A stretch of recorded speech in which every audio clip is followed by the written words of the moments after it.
उस रात ने उनकी मित्रता को और भी मजबूत बना दिया। सुदामा की गरीबी और संघर्ष शिक्षा पूरी करने के बाद सुदामा अपने गांव लौट गए और एक ब्राह्मण कन्या से विवाह किया। कहानी दिखाती है कि सच्चा मित्र वही होता है जो कठिन समय में अपने दोस्त का साथ निभाए और उसकी मदद करे।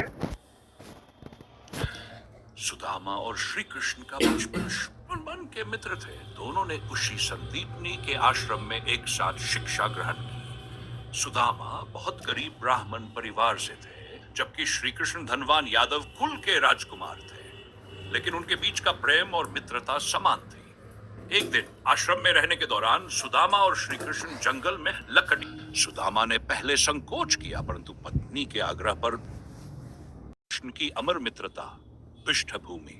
सुदामा और भगवान श्री कृष्ण गहरे मित्र थे। दोनों ने गुरु संदीपनी के आश्रम में शिक्षा प्राप्त की।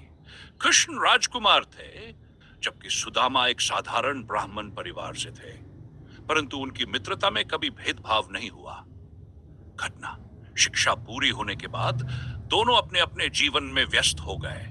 कृष्ण द्वारका के राजा बन गए, जबकि सुदामा निर्धनता में जीवन बिता है। राधा और कृष्ण का बचपन का स्कूल जीवन।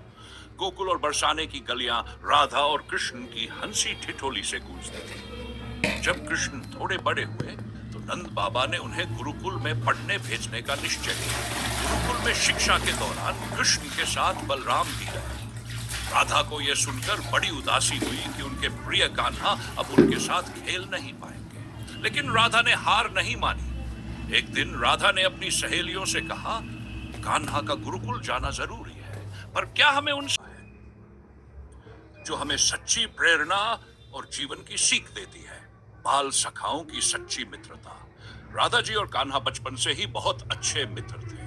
उनकी मित्रता में समानता, स्नेह और एक दूसरे की मदद करने की भावना थी। एक बार की बात है, गांव के सभी बच्चे मिलकर एक झील के पास खेल रहे थे। तभी झील से एक बड़ा सांप निकला। सभी बच्चे डर कर भागने लगे, लेकिन कान्हा ने अपनी समझदारी और साहस का परिचय दिया।